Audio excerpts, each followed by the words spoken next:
Lawmakers take a break from their Washington, D.C. offices, but it's not a vacation. Congressman Aaron Bean talks about national issues as he represents Clay, Nassau, and Duval Counties on Capitol Hill. The reason he introduced a bill called the We Want Our Money Back Act. Local issues have been raised in community conversations with the Jacksonville mayor. Today, Councilman Michael Boylan offers his view after one of those town halls in his district. Plus, the Community Foundation of Northeast Florida in transition. We speak with Nina Waters about the impact she leaves and the future for the organization on This Week in Jacksonville. Thanks for being with us today. On Capitol Hill in Washington, D.C., August is known for the congressional recess. But recess in this case isn't like it was on the playground in grade school for us. Members of Congress spending this month at a fairly fast-paced schedule of community events, town hall, constituent meetings. And joining us now on set, Congressman Aaron Bean. I know that you've been making your way around. I saw you were in Middleburg this week. I know there are other things that you're doing to try and make sure you're connecting with constituents, right? Kent Justice, what an honor it is to be back here in the winner's circle here at Channel 4. Thank you for having me. It is full throttle, and we do want to be everywhere that we can to take full advantage of the August break period. It's amazing the request, and my DNA is to find a way to say yes. So many people are inviting us, and we're fortunate enough to have so many unique businesses and companies located here, and we want to show them that they're appreciated. Well, Congressman, I know while you and other lawmakers are away from D.C., you can't get away from the stream of news concerning either the current president and his son or the former president and some legal difficulties. So let me ask about this. Where do you stand on what's going on with former President Trump? So many Republicans claim that this is politically motivated and say the Justice Department is being involved here in a poor way, or on the other side, the Justice Department says, hey, we're just following the law. Where do you stand? Kent, I think the word you're looking for is weaponized, which is what the Department of Justice has done. It's being weaponized right now to go after a political opponent of our president. We always took pride in that there was a blind justice in our country, but it appears that Lady Justice now is peeking from her blindfold and checking what's the letter behind your name before I seek justice. So I think it's horrible what the intensity of which they're going after the former president.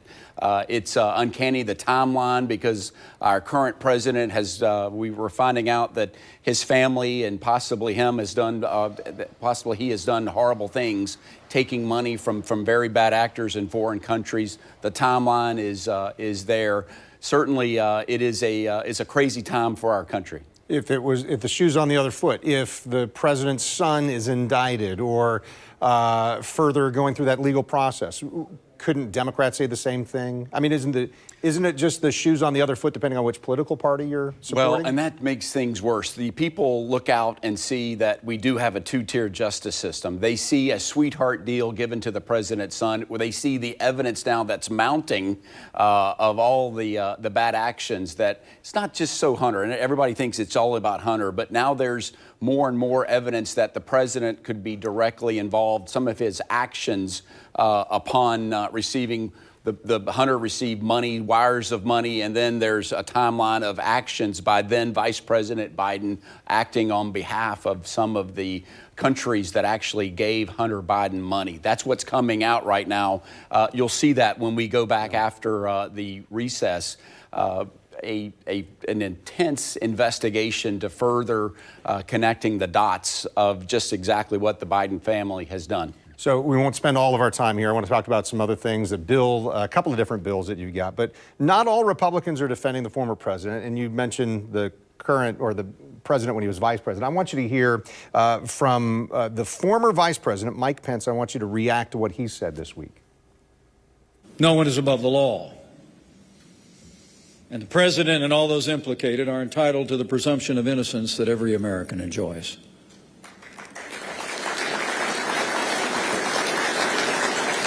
But secondly, despite what the former president and his allies have said for now more than 2.5 years, and continue to insist to this very hour, the Georgia election was not stolen, and I had no right to overturn the election on January 6th. All right, so Congressman, what's your reaction to that? It's just a sad day. It's a sad day for our country. The list of countries that arrest and jail and put charges against political opponents puts us with a lot of third world countries. Of course, no one's above the law, and hopefully the truth will come out, but it does smell of election interference when you are putting these charges against a current candidate, the leading candidate for the Republican Republican nomination at a time when it's just a critical moment in history for the election. So for him, you know, these trials that'll come right in the middle of the election primary. I question that. I question the timing. I also agree. I understand there's people out there that both love and not love this former president. We just want a fair playing field. And so when Americans look at how they're treating the Biden family and how they're treating the Trump family, they see a two-tier justice system. That's a lot of frustration out there. Well, I had to ask you about that because but there's some other stuff going on. I definitely want to hear from you as well. Let's talk about legislative matters. You recently introduced a bill, discussed the issue in the Small Business Committee, and then we've got some video of that discussion July 18th. But explain to us, Congressman, the We Want Our Money Back Act, and then how it's related to Paycheck Protection Program and potential fraud there. 10-4. Kent Justice, it turns out we just got the report card of all of the fraud or all of the pandemic relief monies that were put out there. The EIDL programs, the PPP programs that everybody was aware of. We wanted to get that money out at the time to save the forced shutdown of many companies. We wanted to keep them fully employed. And so these programs were designed to keep businesses open. Turns out, Kent Justice, there's a lot of fraud involved. In fact, the report card comes in that says possibly 1 in 5 loans is fraudulent. Wow. Yeah, it's just way too much. I want to make sure that people are held accountable for stealing our money. And so I've introduced the We Want Our Money Back Act, which says to all these fraudsters, con artists, thieves who took taxpayer money that we're coming after you, we're not going to let it go no matter how small of amount you stole. There was talk of the Small Business Administration saying, we'll just let some smaller fraud go. No, we want everybody held accountable. I have a bill that coordinates with the Inspector General to make sure that if you stole money, we're going to go after you. We're going to get our money back. There's also another bill by a congressman from Minnesota that extends the statute of limitations to give us a little more time to go after it. But it's a staggering number of fraud. It should come surprise to no one how much fraud was involved. But Kent Justice, we want our money back. So this is, you said you introduced it, so there's a process that we know that goes through. Do you have a high level of confidence this is going to get through the House? I do. I really do, Kent. We've got a bipartisan, and this is not, I know there's a lot of partisan and you know, on the newscast, we think about everybody butts heads. We do, but on this instance, turns out Democrats and Republicans both want our money back. So both have come together. We've got great momentum to launch that bill. And hopefully I'll get back on your show when we have it signed. When it's passed through, yeah, no kidding. I know you've introduced a bill you want known as the Freeze Act. That's about some work with the Department of Education. You want to stop them from hiring or something? Stop them from growing. This is the Department of Education, which education is a state responsibility. It's not a federal government responsibility. So the federal government doesn't do curriculum, doesn't teach, doesn't do anything. They give money out and they grow and they get fat at the trough. We're going to say no more. We're going to put a limitation to say, you know what, let's not grow this department anymore. Let's send that extra money to the states, to the classroom, to the teachers, where we can really make a difference. All right. We're out of time, but I know that you said, hey, as you're meeting with people, you're about to open an office. Is that right? In Duval County. It's open now, but we're still putting wallpaper and painting and bringing in furniture. But thanks to Mayor Donna Deegan and President Ron Salem and the Jacksonville City Council, we've come together and we have office space in the Jacksonville City Hall on St. James, in the St. James building. And so we're going to have official, hopefully you'll come to our official open house later this month. All right. Congressman, thanks so much. Appreciate the time today. Always a pleasure. Thank you. So coming up next, City Council's Michael Boylan joins us. Important work on qualities of life in Duval County. That's next on This Week in Jacksonville.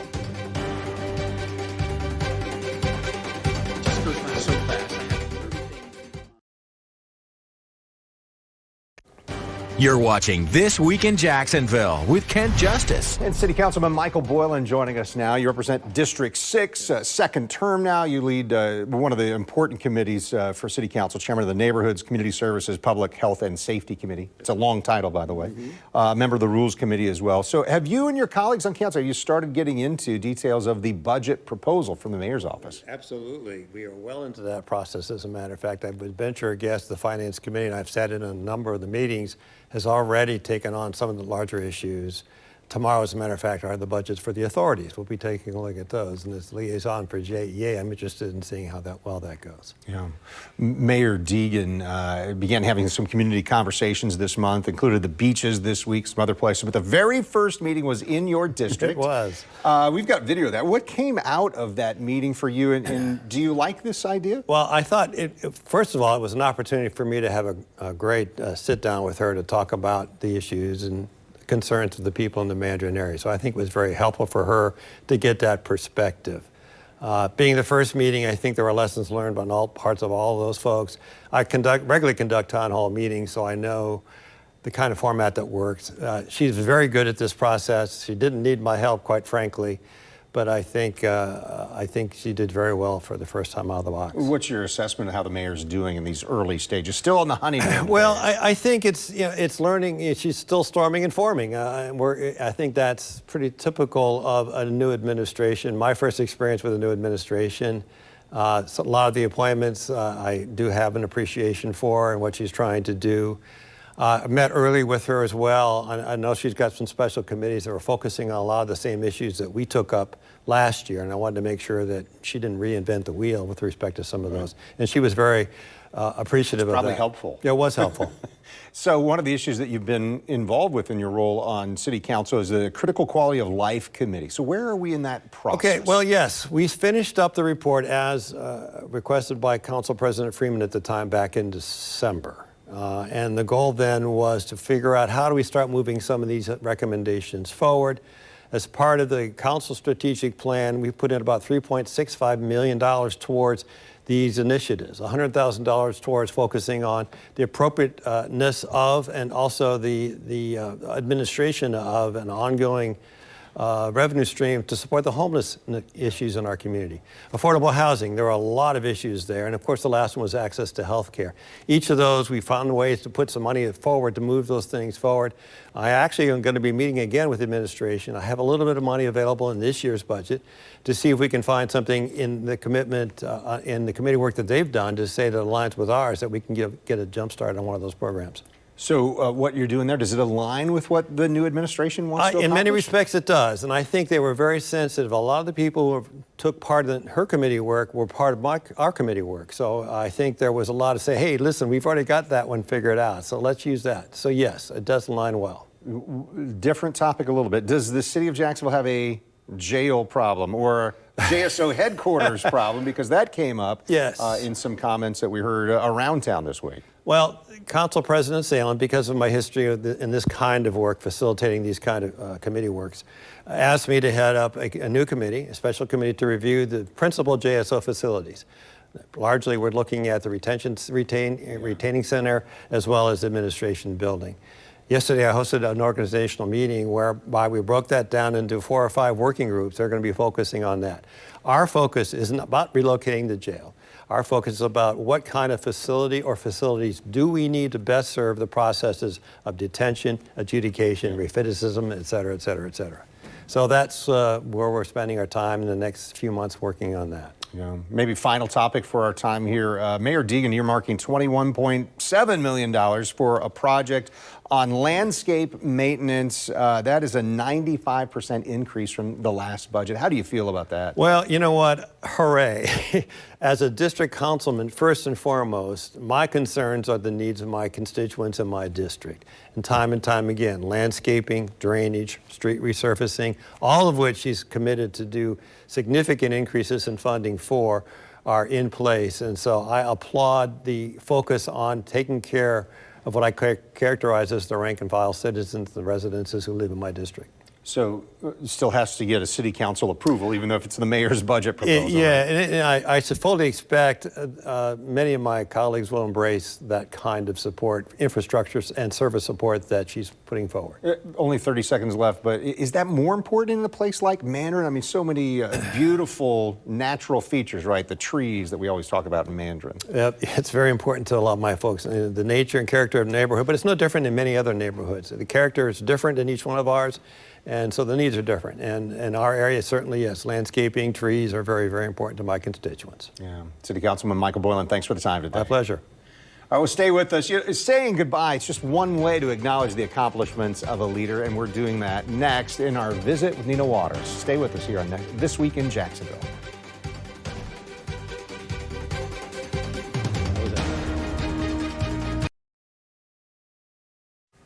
You're watching This Week in Jacksonville on Channel 4. Nina Waters led a local organization in Jacksonville since 2005, and she's making her farewells this month. We're saying hello before we let her say goodbye this morning. So Nina is here, and thank you for being here. Thanks for the work that you've done with the Community Foundation for Northeast Florida for these, well, really more than 20 years, but 18 years as the president. Officially you retire September 1st. Your successor's already in place. So what do these last couple of weeks here in Jacksonville and with the Community Foundation look like for you?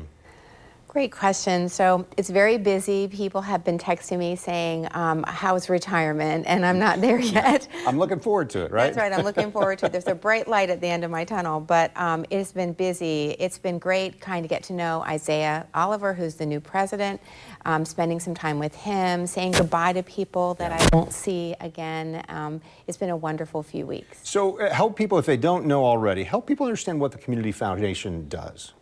Great question. So we're a public charity. We're a foundation, and donors set up funds at the Community Foundation, and we pull those funds together and we make grants in a region. So we're a geographically based foundation. We're really very much the community's foundation. We have 685 funds. We give away $50 to $60 million every year, all through the generosity of those donors that are under our umbrella. So as you're getting ready, is it sinking in, I should say, that you're about to step away from something you've been involved with for 2 decades? And how do you feel about those accomplishments? You just named some of them with how much money you all grant to other organizations. So it's a wonderful time for me. I have not regretted the decision to retire at all. We've been very planful about it. I've got a very supportive board and a wonderful staff team that has been built there. So I think the hardest thing is that I'll be moving away. Stepping away from the job isn't hard, especially after meeting Isaiah and looking at the future for the foundation. But moving out of Jacksonville after almost 50 years here is going to be hard. So you said moving out of Jacksonville. You want to tell anybody where you're going? Because it's not a beach community, is it? No, we're moving to the mountains of Northeast Georgia to be an hour away from our children and grandchildren, and most importantly, out of the heat, humidity, and hurricanes. There are a few of those things on the list every year here in Jacksonville. So back to, I guess, the topic about the Community Foundation, Florida's oldest, largest community foundation. And then here's to you, because I read that the foundation's assets and annual grant making didn't double or triple, but they're 4 times higher. And then when I look at the math, it looks like the increase in the foundation's assets and what those annual grants are, it looks like you're actually underselling it. That's improved and increased. Oh my word, 10 times more. Yes. The impact, how would you describe the impact in the region because of what Community Foundation does? I think we've become much more regional, so we serve 6 counties, and we also serve Lake City area in some ways. We have definitely expanded our reach within the counties, but also gone deeper on very specific areas such as neighborhoods or public education reform, criminal justice reform. So I think we've really focused in these last 20 years on the word community in our name. And the first 40 years, we focused on the word foundation in our name. We're seeing just some images that we had from interviewing you earlier this year about the upcoming retirement and what have you. I've been really impressed in my time in Jacksonville with the philanthropy of people in all walks of life, at every level of being able to give. What does the future look like from your view for the future of giving in our community? Jacksonville, Northeast Florida actually is one of the most generous regions of Florida as far as giving, and people don't realize that. They assume it's Miami, West Larger Palm Beach. metropolitan place. Right, but yeah. Jacksonville is actually one of the most generous. I think it's going to be terrific. The future is terrific. We have a lot of new leaders in our community in the philanthropic space. We also have a new mayor. So the government sector has some changing faces. The philanthropic sector has some changing faces. And those faces are getting younger in many ways. And so I'm really excited about the future and the new ideas that these folks are bringing into our community and the way that they work together, because none of us can do it alone. It's interesting. There have been some other leaders who have stepped out of the, into retirement and away from positions in the philanthropic part of Jacksonville. But I do want to point this out. You've got a legacy, whether you intended to have one or not. The new Nina Waters Nonprofit Leadership Fund, as I understand, it's going to finance executive coaching, training and effective donor cultivation and stewardship, strategic planning, promoting collaboration, all things that these young people that you're talking about are going to need to know to make our community go forward. Nina, thank you so much. Thanks for your efforts, your service, your leadership, and the impact that you've made on our community. Thank you.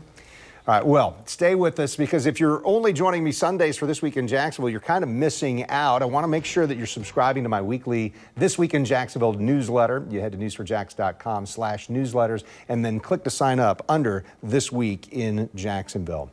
All right, we're working to schedule Southeast Georgia's representative on Capitol Hill the next time. Congressman Buddy Carter coming to the studio soon. Plus, Florida students are back in the classroom for every grade from kindergarten to graduate school. Government law attorney Chris Hand and I, we're going to discuss how changes in state law are impacting local school districts and state colleges and universities as a new school year begins. I'm Kent Justice. Thanks for watching on air on Channel 4 and the CW17 and online at newsforjax.com or streaming on News4Jax Plus.